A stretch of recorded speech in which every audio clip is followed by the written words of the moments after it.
Hi there. How many of you had a great night's sleep?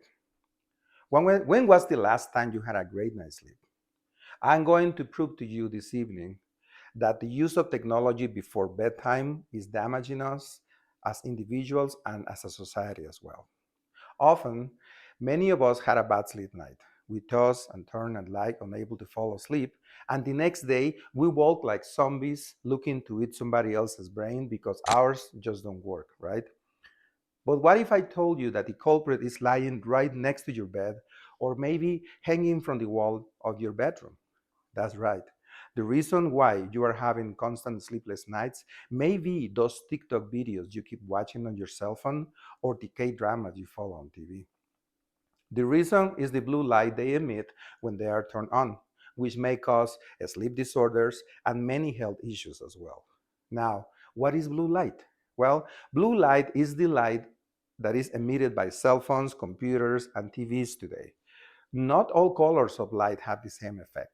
Blue light wavelengths, which are the beneficial during daylight hours, they boost attention, reaction times, and mood, but they seem to be the most disruptive at night. And the proliferation of electronics with screens is increasing our exposure to blue wavelengths, especially after sundown. Blue light can affect the body's natural wake and sleep cycle. Until the invention of artificial light bulbs, the sun was the major source of lighting, and people spend their evening in relatively darkness. Now, in much of the world, evenings are illuminated, and we take our easy access to all that light pretty much for granted. But we may be paying a price for receiving all that light at night. Light throws the body biological clock, the circadian rhythm, out of whack. Exposure to light suppresses the secretion of melatonin, a hormone that makes us fall asleep. Sleep suffers, and worse, research shows that it may contribute to the cause of cancer, diabetes, heart disease, and even obesity. Lack of sleep not only causes fatigue and irritability, but also has serious side effects in our health overall.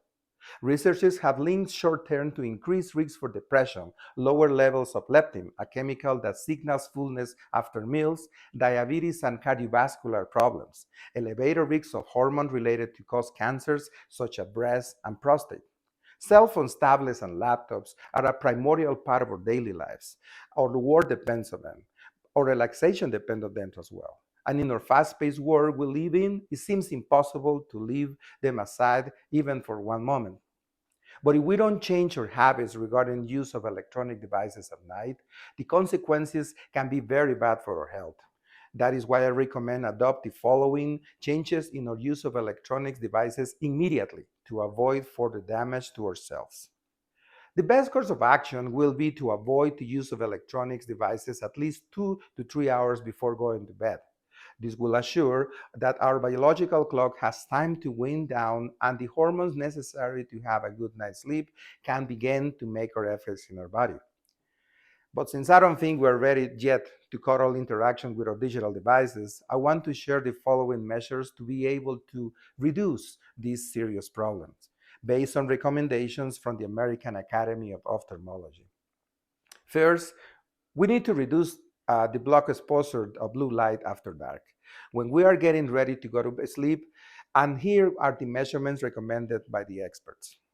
Protect yourself from blue light at night. Use dim lights for night lights. Dim light is less likely to shift circadian rhythm and suppress melatonin, according to the American Academy of Ophthalmology. Avoid looking at bright screens right before bed. Expose yourself to lots of bright light during day, which boosts your ability to sleep at night. Set up your cell phones to tablets to change to a blue light after a certain hour, so even if you keep looking at those devices, the light won't be as harmful. Now, some studies suggest that the correlation between blue light and sleep patterns is not fully understood. The National Library of Medicine says that even though there is a lot of research about this, a systematic analysis of existing findings has yet to be conducted, leaving the current standard of knowledge about unknown. But as bad as the use of electronic devices before bed and exposure to blue light can be for an adult, think how much worse it can become for future generations.